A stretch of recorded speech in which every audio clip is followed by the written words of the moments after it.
அனைவருக்கும் வணக்கம். நம்ம டெய்லியும் prelims and mains point of வியூல 5 கொஸ்டின்ஸ் எடுத்து பார்க்குறோம்.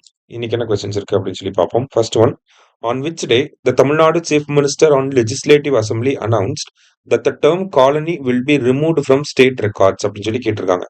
எந்த நாளில் தமிழ்நாடு முதலமைச்சர் சட்டமன்றத்தில் காலனி என்ற சொல் மாநில பதிவுகளில் இருந்து நீக்கப்படும் என்று அறிவித்தார் அப்படின்னு சொல்லி கேட்டிருக்காங்க. இந்த காலனி அப்படிங்கறத நம்ம ரொம்ப டிஸ்கிரிமினேட்டரியா யூஸ் பண்றோம். காலனி தெருவை சேர்ந்தவங்க அப்படின்லாம் நம்ம சொல்றோம் இல்லையா? அதனாலதான் நம்ம முதலமைச்சர் என்ன பண்ணிருப்பாருன்னா, இந்த காலனி அப்படிங்கிற வார்த்தையை இனிமேல் தமிழகத்துல பயன்படுத்தக்கூடாது அப்படிங்கிறதுக்காக இந்த ஒரு அனௌன்ஸ்மெண்ட்டை கொண்டு வந்திருப்பாரு. சொசைட்டில ஒரு மாரல் சேஞ்சை கொண்டு வரணும் அப்படிங்கிறதுக்காக இந்த ஒரு நடவடிக்கையை அரசாங்கம் எடுத்திருந்தாங்க.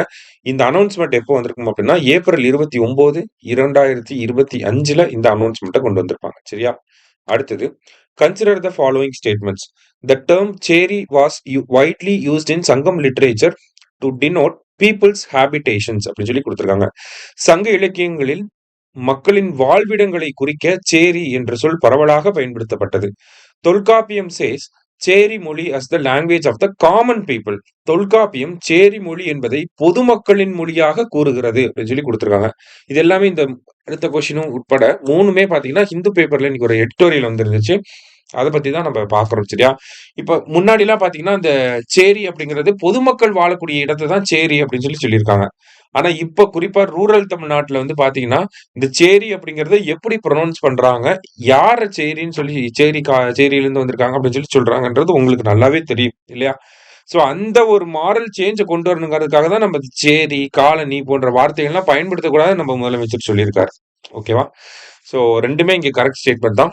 போத் கரெக்ட் அப்படிங்கிறது தான் கரெக்ட் ஆன்சர். அடுத்தது, who among the following passed a resolution in 1922 in Madras Legislative Council to group all untouchable caste under the category Adi Dravidar அப்படின்னு சொல்லி கேட்டிருக்காங்க. 1922ஆம் ஆண்டு மெட்ராஸ் சட்டமன்றத்தில் அனைத்து தீண்டத்தகாத சாதிகளையும் ஆதி திராவிடர் பிரிவின் கீழ் வகைப்படுத்த தீர்மானத்தை நிறைவேற்றியவர் யார் அப்படின்னு சொல்லி கேட்டிருக்காங்க. இந்த தீர்மானம், அதாவது எல்லா ஜாதிகளும் அந்த அன்டச்சபிள் கேஸ்ட்னு சொல்லக்கூடிய எல்லா ஜாதிகளையும் ஆதி திராவிடர்கள்னு சொல்லணும் அரசாங்கம் அப்படின்னு சொல்லி அந்த ரெசல்யூஷனை கொண்டு வந்தது யாருன்னா MC ராஜா அவர்கள். சரியா? முக்கியமான ஒரு கேள்வி, எக்ஸாம்ல ரிஃப்ளெக்ட் ஆகலாம். அதனால நல்லா பார்த்து வச்சுக்கோங்க. அடுத்தது, which of the following factors are responsible for increasing human elephant conflicts? மனித யானை மோதல்கள் அதிகரிப்பதற்கு பின்வரும் காரணிகளில் எது காரணம் அப்படின்னு சொல்லி கேட்டிருக்காங்க. சோ என்னெல்லாம் காரணங்கள் இருக்கும்? யானை வாழ்விடங்களில் ஆக்கிரமிப்பு. நம்ம எலிஃபண்ட் வாழக்கூடிய இடங்கள்ல மனிதர்களுடைய இந்த டூரிசம் இந்த மாதிரியான ஆக்டிவிட்டிஸ் எல்லாம் பண்றாங்க. அப்ப அந்த என்க்ரோச்மெண்ட் அப்படிங்கிறது இருக்கு. சோ ஃபர்ஸ்ட் ரீசன் கரெக்ட் தான்.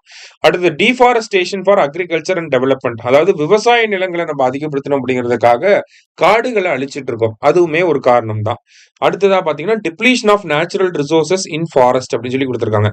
சோ ஃபாரஸ்ட்ல இயற்கை வளங்கள் கம்மியாகிறது. நமக்கு யானைகளுக்கு பாத்தீங்கன்னா பொதுவா ஒரு நாளைக்கு யானை 150 கிலோ சாப்பாடு சாப்பிடுமா, 100 லிட்டர் தண்ணி குடிக்குமா. சரிங்களா? இது தினமணி பேப்பர்ல சொன்னது, நான் சொல்லல. சரியா? 150 கிலோ சாப்பாடு சாப்பிடும், 100 லிட்டர் கிட்ட தண்ணி குடிக்குதாமா. அப்ப இந்த மாதிரி டெய்லியுமே அதுக்கு தேவைப்படும். ஒரு யானைக்கு எவ்வளவுனா அப்ப ஒவ்வொரு யானைக்கும் எவ்வளவு தேவைப்படும். யானைகள் அதிகமா இந்த கிராஸ்லேண்ட்ல தான் அதிகமா இருக்குமா. ஓகேங்களா? இந்த புல்வெளி பகுதிகள் அப்படிங்கிறது நம்ம காடுகள்ல கம்மியாயிட்டே இருக்குன்னு சொல்றாங்க. இதெல்லாம் இந்த மாதிரியான நேச்சுரல் ரிசோர்ஸ் எல்லாம் டிப்ளீட் ஆகுறதுனாலதான் யானைகள் என்ன பண்ணுது, விவசாய நிலங்கள் மனிதர்கள் வாழக்கூடிய பகுதிகளை நோக்கி வர ஆரம்பிக்குது. அது சாப்பாடை தேடி வருது. அவ்வளவுதான். சரியா?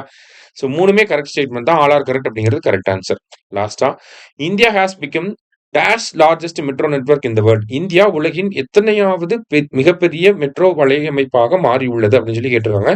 சோ நம்ம ஊர்ல பாத்தீங்கன்னா 24 சிட்டிஸ் கிட்ட மெட்ரோ இருக்கு.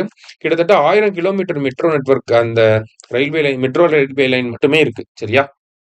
சோ இதனால நம்ம என்ன ஆயிருக்கோம் அப்படின்னா, வேர்ல்டுலயே 3rd லார்ஜஸ்ட் மெட்ரோ நெட்வொர்க்கா மாறி இருக்கும். சரியா? சோ இன்னைக்கு 5 கொஸ்டின்ஸ் பார்த்திருக்கோம். தேங்க்யூ. சுரேஷ் IAS அகாடமி, வெற்றியின் முகவரி.